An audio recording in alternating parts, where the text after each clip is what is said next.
Bonjour à toutes et à tous, je suis TSR et je vous présente Clove, de la République à l'Ordre, tome 1, chapitre 12.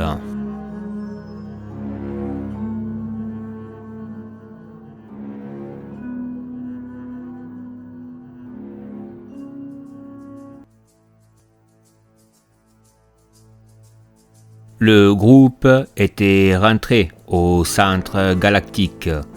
Ils avaient pu envoyer des sages qui se sont attelés à reconstruire une biosphère sur le monde de Minosia. Les soldats, quant à eux, ils exploraient les lieux. On leur avait autorisé une permission. La seule contrainte qu'ils avaient et qu'ils devaient respecter, rester ensemble. Le commandant sentait que son équipe commençait à avoir une bonne dynamique. Dorga, lui, aurait préféré passer ces quelques jours avec n'importe qui, mais pas Tarwin. Il n'avait toujours pas digéré le comportement de son compatriote. Les 5 soldats se promenaient dans la ville. Ils ne portaient pas leur armure et armes. Ils s'étaient tous mis d'accord sur le manque de confort qu'apportait leur tenue civile. Le Tyrien voulait visiter les Battle Aventures, un lieu où régnait une atmosphère d'adrénaline due au jeu. Il y avait des écrans sur les murs où on pouvait y suivre les divers sports pratiqués dans la galaxie, puis des bornes disséminées sur toute la surface de la pièce où l'on pouvait prendre des paris. Des courses de modules, des épreuves de survie dans des lieux inhospitaliers, des jeux de balles qui se jouaient sur plusieurs niveaux de gravité.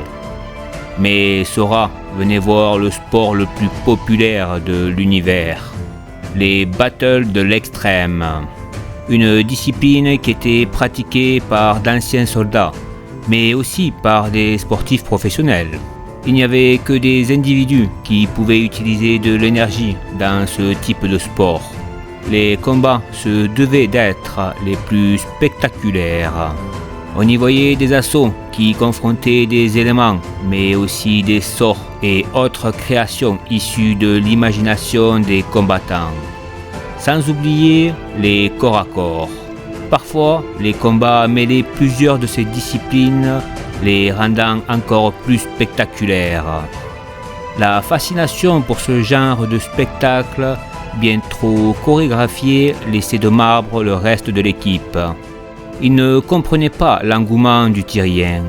Ils cherchent plus à épater la galerie avec leur technique que de combattre réellement, lance Lavistis. Mais non, tu ne comprends pas. Les combats sont bien plus difficiles qu'on le pense, car ils sont soumis à des règles, lance Sora. Mais il ne semble pas convaincre avec son argument. La jeune femme sous-entend qu'il ne tiendrait pas une minute sur un champ de bataille. Ses propos furent aussitôt approuvés par le reste de l'équipe. Le Tyrien ne voulait pas en démordre. Il leur montrait un combat qui avait lieu.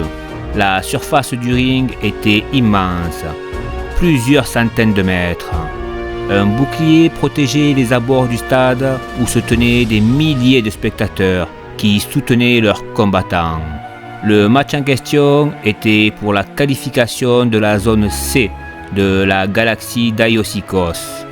Le vainqueur pourra participer au championnat galactique. L'un des 2 participants était l'ancien champion galactique. Il était connu pour être impitoyable avec ses adversaires. C'était un élémentaris hors pair selon Sora. Malgré sa cruauté, il n'a jamais remporté le titre du combattant de l'univers. Il devait combattre un imaginiste qui commençait à se faire une réputation dans le milieu. Les 2 adversaires combattaient au sol et dans les airs. Quand l'un utilisait des vagues d'eau, l'autre utilisait la matière aqueuse pour en faire des lances de glace. Quand l'autre utilisait des sorts, le champion répliquait avec des éléments du stade pour se défendre. Le combat dura plus de 20 minutes et se conclut par la défaite de l'ancien champion galactique. Rien de bien surprenant, rétorque la jeune femme au Tyrien. Les imaginistes sont bien plus forts que les élémentaristes, dit-elle à nouveau. Sora voulait leur montrer d'autres combats, mais il préfère aller voir autre chose. Chenel voulait voir le conglomérat de l'innovation, un lieu dédié aux avancées scientifiques. Elle avait entendu dire que l'on pouvait y admirer les nombreuses technologies en cours de création, mais surtout des innovations que proposait la branche scientifique du peuple des Vistis. Sur leur chemin, ils croisaient des vendeurs de nourriture qui proposaient des mets de toute la galaxie. Il y avait des odeurs qu'ils ne connaissaient pas, mais qui leur mettaient l'eau à la bouche. Ils goûtaient de nombreux plats, pour certains délicieux, pour d'autres bien trop éloignés de leur régime gustatif habituel. Une fois arrivés devant le bâtiment scientifique, c'était un dépaysement total qui s'opérait devant eux. Ils passaient d'un paysage incolore à un monde multicolore. Des bulles de liquide en apesanteur qui rayonnaient dans les airs. Des métaux qui s'adaptaient au niveau moléculaire des éléments naturels pour permettre une symbiose des constructions à grande échelle, sans détruire le milieu microbien. Ainsi, ils prennent la texture des sols terreux mis pour l'occasion. Il y avait aussi des casques qui permettaient de faire des communications énergétiques avec des insectes dans un biodôme. Elles étaient réservées aux personnes qui n'étaient pas capables d'utiliser de l'énergie. Ils étaient tous conquis par les multiples expériences qui étaient pratiquées. Darwin sentait que son énergie était perturbée par une onde qui s'approchait. Il scrutait les alentours, mais ne voyait rien dans la foule qui se massait autour de lui. Il concentre de l'énergie dans ses oreilles, nez et yeux. Il sent une odeur qui ne semble pas lui déplaire. Puis des pas qui résonnent autour de lui. Il cherche à nouveau, mais rien. Puis il la voit. Une femme qui passait au loin. Elle était dans un groupe de personnes qui semblaient appartenir à une même caste sociale au vu de leurs vêtements. Elle était humanoïde, son teint de peau légèrement rosé lui donnait une allure que le jeune Clove voyait comme angélique. Il l'a vue sourire et ne pouvait s'empêcher d'afficher un sourire béat. « Darwin, ça va ? Darwin, ça va ? De quoi ? T'as une drôle de tête, dit la Vistis. Non, j'étais dans mes pensées. Tu me disais quoi ? La jeune femme l'observait avec insistance, tout en ajoutant « On va aller voir le côté végétal du centre galactique. Tu viens ?» Il s'empressa de répondre favorablement, puis la suivit. Une fois arrivé dans la zone verte de la planète, il découvre des machines qui s'occupaient des lieux. Les animaux présents ne sont pas effrayés par leur présence. Ils interagissent avec eux de temps en temps. Quand le groupe arrive, certaines bêtes viennent vers eux pour sentir leur odeur différente de celle des androïdes, puis repartent vers leur occupation. Ils sont tous fascinés par le lieu, mais Darwin ne semble pas intéressé par l'endroit. Il reste pensif dans son coin. « Ça va, Darwin ?» demande Sora. Le jeune homme met du temps pour répondre, car ses pensées le préoccupent.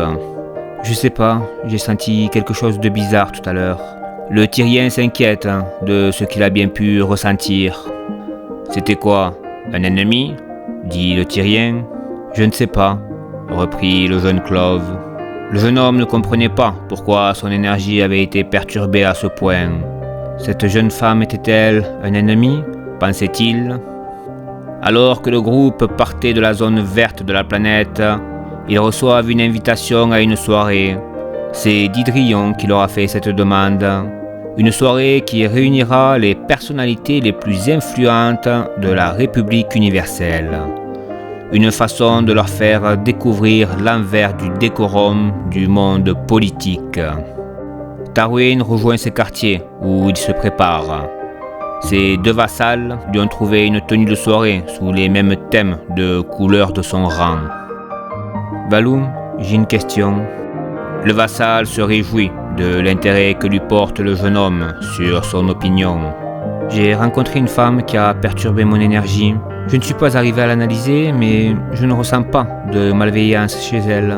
Je voulais savoir s'il existait des espèces capables d'interagir avec l'énergie. Valoum, qui était en train d'ajuster le pantalon du jeune Clove, sourit aux propos qu'il venait d'entendre. Darwin ne comprenait pas sa réaction. Je ne connais pas toutes les espèces de l'univers, mais je pense savoir ce qui vous est arrivé, dit-il tout en continuant son travail.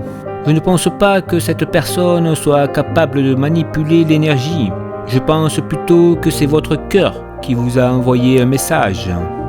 Vous pensez que mon cœur se méfie d'elle ? Le vassal stoppa son travail. Non, Seigneur Tarwin, je vous parle d'amour, reprit Valoum tout en gardant son regard sur le jeune Clove. Il ne savait pas quoi répondre. Il a pourtant déjà ressenti des émotions d'affection pour sa mère, mais cela n'a jamais perturbé son énergie. De plus, pourquoi ressentirait-il un sentiment pour une personne qu'il ne connaît pas ? Ça lui paraît peu convaincant. Non, je ne pense pas. Il y a autre chose, dit-il tout en essayant de trouver une meilleure hypothèse. Une fois enfin prêt, il partit en direction du lieu de la réception. Il rejoint le groupe qui était déjà arrivé. Ils portaient tous des tenues des plus sophistiquées. Le Tyrien arborait un vêtement royal aux couleurs de son rang, qui ne semblait pas lui plaire. Le Savaran avait une tenue simpliste, elle aussi de couleur beige. Dorga avait presque le même accoutrement que Tarwin. Quant à la Vistis, elle se tenait dans une robe longue qui la mettait bien plus en valeur que dans son armure. Ses longs cheveux bleus qui étaient détachés pour l'occasion la rendaient encore plus belle. Quand le jeune Clove la regardait, il repensait à la phrase de Valoum. Il ne ressentait rien de plus pour sa coéquipière qu'il n'avait déjà ressenti auparavant. Il l'aimait bien, mais elle l'effrayait tout de même. Quand ils entraient dans la salle, ils découvraient des milliers de personnes qui discutaient, riaient ou dégustaient des hors-d'œuvre ou autres boissons colorées. Ils essayaient tant bien que mal de se fondre dans la foule, mais ils ne connaissaient pas les codes de cette société élitiste. Ils se dispersent dans la salle, chacun rejoignant des groupes de personnes qu'il connaissait. Sora retrouvait des membres de sa race, tout comme la Vistis et le Savaran. Dorga rejoint lui aussi les Cloves avec qui il était arrivé sur ce monde, laissant Tarwin seul. Il essayait de se rapprocher de groupes de personnes, mais ces derniers le regardaient avec un certain dédain, puis repartaient aussitôt. Il remarque que les Cloves ne se mélangent pas aux autres espèces présentes à la réception, et lui ne souhaite pas plus se mélanger avec eux. Il goûte quelques plats proposés, mais elles ne semblent pas à son goût.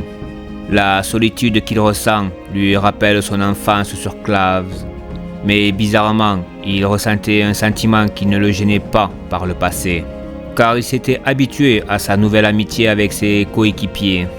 Il part en direction des immenses fenêtres pour y contempler la vue de cette ville qui grouillait de lumière et de vie. « Alors, comme ça, je vois que tu es toujours perdu dans tes pensées ?» dit une voix rocailleuse qui se tenait derrière lui. Il se tourne et découvre un vieil homme à la longue barbe blanche. C'était un Clove. « Maître Séphite ?» dit-il d'un ton réjoui. « Que faites-vous là ?» Le vieil homme était l'enseignant et le mentor de Tarwin.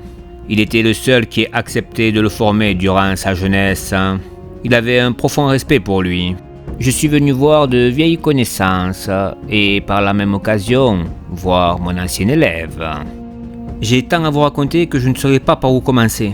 Tarwin racontait en détail tout ce qu'il avait vécu, de sa nouvelle amitié avec les membres de son équipe, de la relation tumultueuse avec son cousin, des mondes qu'il avait visités, mais ne lui infligeait pas son aventure sur Iridon, car il était tenu au secret. « D'ailleurs, je suis surpris de ne pas voir Mère avec vous, » rajoute-t-il après son monologue. « Elle s'inquiète pour toi, mais elle a prévu de venir te voir très vite, » dit-il en laissant échapper un léger sourire. « Comment se porte Lazare ?» rajoute-t-il. Le vieillard ne savait pas quoi répondre, car il n'allait jamais se promener dans les forêts de Claves. Vous savez, quand je suis parti, j'ai demandé à Lazare de vous autoriser à entrer dans la nature de Claves sans vous attaquer. Il a dû passer le message à tout le monde. J'ai fait ça parce que même s'il ne le reconnaîtra pas, je suis sûr qu'il va s'ennuyer. Séphite était étonné de la réaction de Tarwin. Tu es bienveillant avec lui. La nature de Claves a bien de la chance de t'avoir. À mon retour, j'irai le voir pour lui raconter toutes tes nouvelles aventures. Le vieil homme commençait à fatiguer, il avait besoin de repos. Avant son départ pour Claves, il lui propose de partager un repas. Le jeune homme accepta la proposition. Alors que Tarwin se retrouvait à nouveau seul, il décide à son tour de partir. Il prit la direction de la porte de sortie, mais fut stoppé. Il avait face à lui la jeune femme qui l'avait tant intrigué. Son énergie s'emballe à nouveau.